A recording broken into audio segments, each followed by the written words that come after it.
Ladies and gentlemen, welcome back to the third North American Online Qualifier for the Halo World Championship. Benson joined by the wonderful Elamite for today's action. We kicked things off with Winterfox versus Optic Gaming. It was a nail-biter, went all the way to Game 3. Winterfox able to take it, though, 2-1 in a convincing Strongholds fashion, I should say.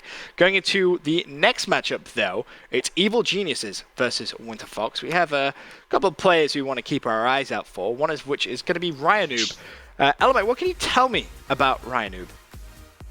Ryanoob is one of the most frustrating players to play against. Okay. He is an extremely aggressive player that is really good at disrupting what the other team is doing. And what I mean by that is he's able to, push across the map, put down damage, pull off some great shots or hit a great snipe if he needs to. But he also puts his head down, sprints away, thrusts away, and just stays alive in your base.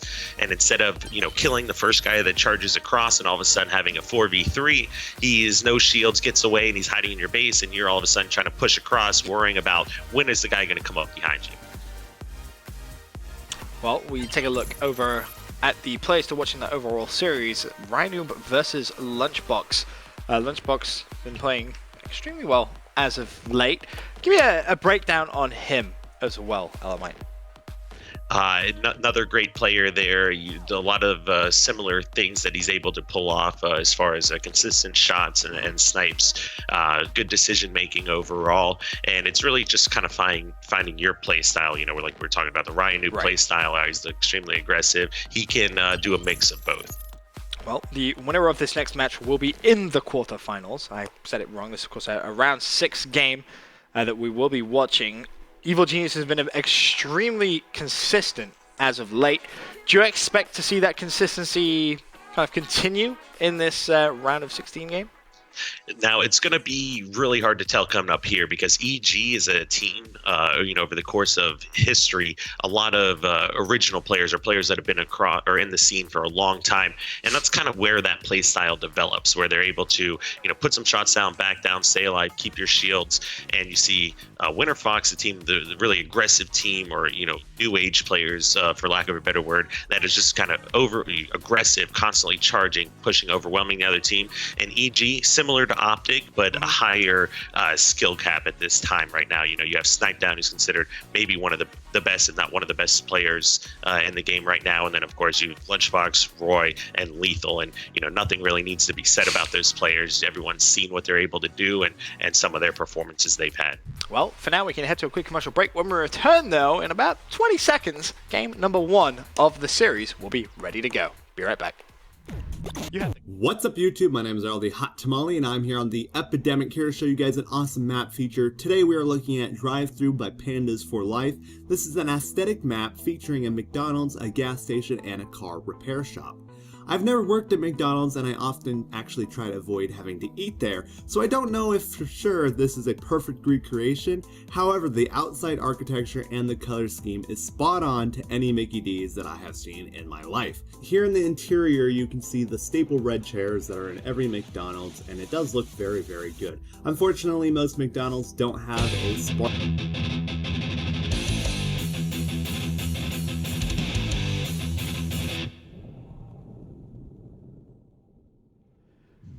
Ladies and gentlemen, the online qualifier action continues as we jump into game number 1 between Evil Geniuses and Winterfox, kicking things off with a Strongholds Empire matchup. And I have to ask you, Elamite, who is this going to favor in terms of the two teams?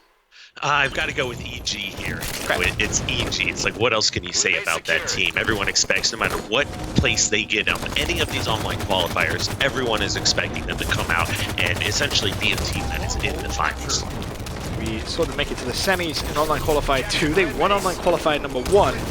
They're going to be pretty disappointed, I think, with the Online Qualifier number 2 performance. And yeah, you can be like, oh, well, they got the semis. Like, why would they be disappointed with that? As you kind of mentioned, this is a team which everyone expects to always make it to the grand final. The players themselves expect to win. It's been a very, very talented Halo squad. But going up against Winterfox, I feel like Winterfox is that type of team that loves to cause an upset. I just kind of get that kind of vibe from them. So if there's a team that could do it, it could potentially be them. But unfortunately for Winterfox, they are currently down 10 points to 0 as Evil Geniuses have a nice 2-1 Stronghold setup. However, it's going to be Randa who's going to be on Pit with a little bit of help from Shooter. They may actually be able to cap this. It's about 75% of the way through. Will it go the full way? Yes, it will. Nice play from Winterfox. Yeah, definitely a sloppy takeover by EG, not something you normally see out of them. They pushed in one at a time. Lethal really didn't get much damage down on the hill. You saw Randa in there, no shields, was able to stay alive the entire time. All of a sudden now you have two Winterfox players in the hill, capping it even quicker than they were originally, and all of a sudden they're able to get control of that hill.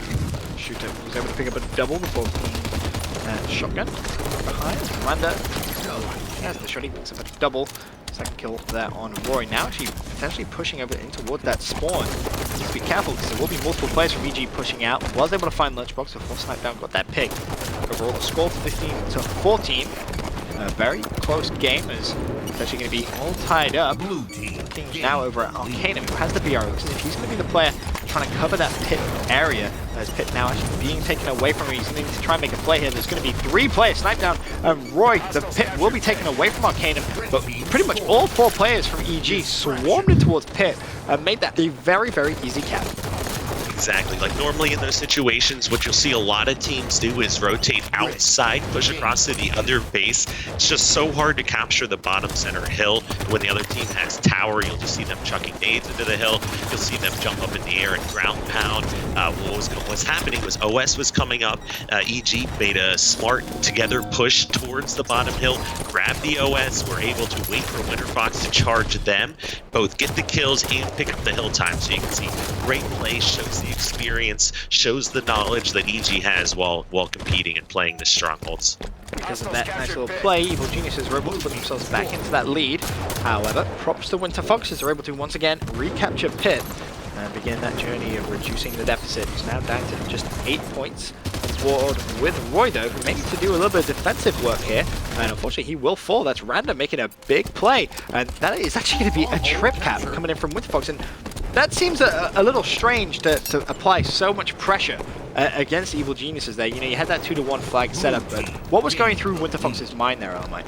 Winterfox was thinking, like, this is how we play the game. This is how we like to win.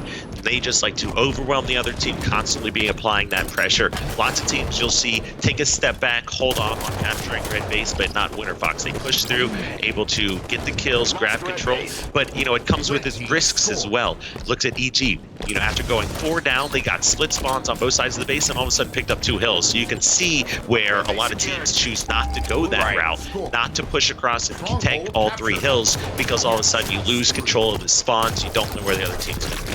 And that was a prime example, really, but you can see another trip cap comes in from Winterfox. Pit will be reset. Red base should surely be taken away. It will be, but props to Winterfox now. Build themselves a nice little lead. It's going to be extending as well as it goes to 50. OS was just picked up, and Roy not able to shut down Arcanum quick enough. Nice play from him. Still with a little bit of OS left. Has sniped down one-shot APG. Lethal one-shot as well, but beautiful plays coming from Winterfox. I'm very impressed from what we're seeing so far, and it comes down to pretty much exactly what you were saying, Elamite. They're just playing their own game. They're not trying to adapt to how EG plays it. They're saying, all right, we're just going to be aggressive. We're going to do what we normally do and hope it kind of works out in their favor. And so far, it has done, as Ryan Noob gets a very big defensive kill on blue base. Arcanum's going to spawn straight there, and they still have that 2-to-1 stronghold advantage. Yeah, and even when they have that 2-to-1, you see Winterfox, they are still charging over to red base, picking up kills, and while some teams like to hold off like we were talking about before, they are okay with getting in there and trading, because they are going to spawn and immediately sprint across and start doing the same thing again. It's what works for them. You know, there's not necessarily always a perfect way to play, as long as it fits your team's play style, as long as everybody's on the same page or doing the same things, you can generally have anything work out. Arcanum once again pushes in towards red base, has it 75% of the way through. It's going to be Lunchbox challenging. He may actually be able to get the full cap, decides to just back off and get the cap, secures the trip, and EG flood over towards Pit. About the only thing they really could have done in that situation. They were able to get it, but I believe that should be immediately taken away from them. Really nothing you can expect Lethal to do with multiple players of Winterfox in Pit. Once again, the trip cap in full effect, and EG find themselves with absolutely 0. Strongholds starting to panic as Winterfox slowly starting to pull away in this game. Finally, Snipedown gets the spawn over on red base. Can they start to push over towards Pit? That's going to be the question. Snipedown's going to stop the bleeding, get EG the first stronghold, but they need to act very, very quickly, Elamite, otherwise they're going to lose this game. Yeah, Winterfox does not care who EG is. They don't care what they've done in other Halos. They are not afraid of these players. They know how this game wants to be played. They know, like, as Lunchbox getting taken out right there, Lunchbox dies in one scatter shot to the face just like everybody else does, and they are just overwhelming them, grabbing this new OS, grabbing full OS here. That's definitely the game. Yeah, that's 100% game. Should have just sat in pit with OS saying, boys, you gonna challenge me? I don't think so. A phenomenal performance from Winterfox, 100 to 34 points in their favor. Of course, this is a best of 3.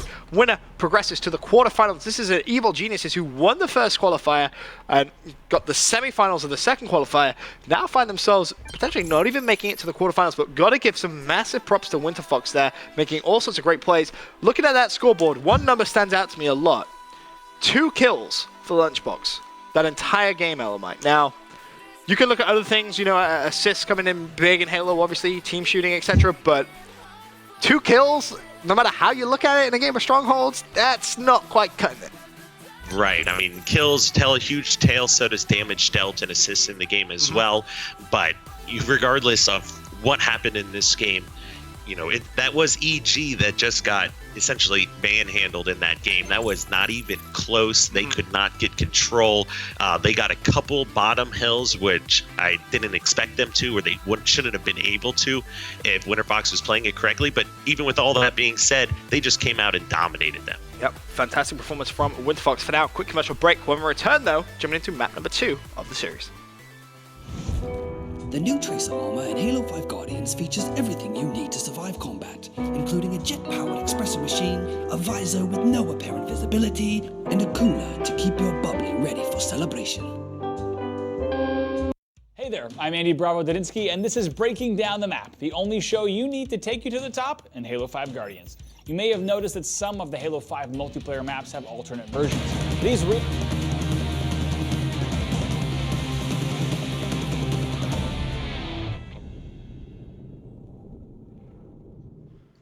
Welcome back, ladies and gentlemen. Benson now Mike casting online qualifier number 3 for the North American HWC. As just looking at this matchup, Winterfox 1 up against EG. Slayer Coliseum, Mike, will be map number 2. Any predictions at the start of this game? I have to come out and predict Winterfox once again. It doesn't look like EG can handle this kind of pressure. They aren't prepared for it, and you know, it's just going to be looking like Winterfox come through steamrolling again. It's going to be Lethal getting his hands on Snipe early on in this Slayer game. Lunchbox with rockets was able to pick up 2. You see Lethal just kind of slow down, wait for his teammates to spawn up. And I watched, I think it was EG, play Coliseum Slayer in online qualifier number 1, and they played it pretty much flawlessly. The knowledge of spawns was incredible. They were pre-aiming, their power weapons control was absolutely immaculate. But going up against a very aggressive Winterfox, I'm curious to see if that same level of play and strategy will actually work against them. And that's one thing which EG have impressed me with the most whilst watching these online qualifiers is how quickly they adapt to other teams' playstyles. A lot of teams they'll have that set playstyle and they'll play it all the way through. EG, a team that kind of react very fast to what other teams are doing and try and find a counter as quickly as they possibly can.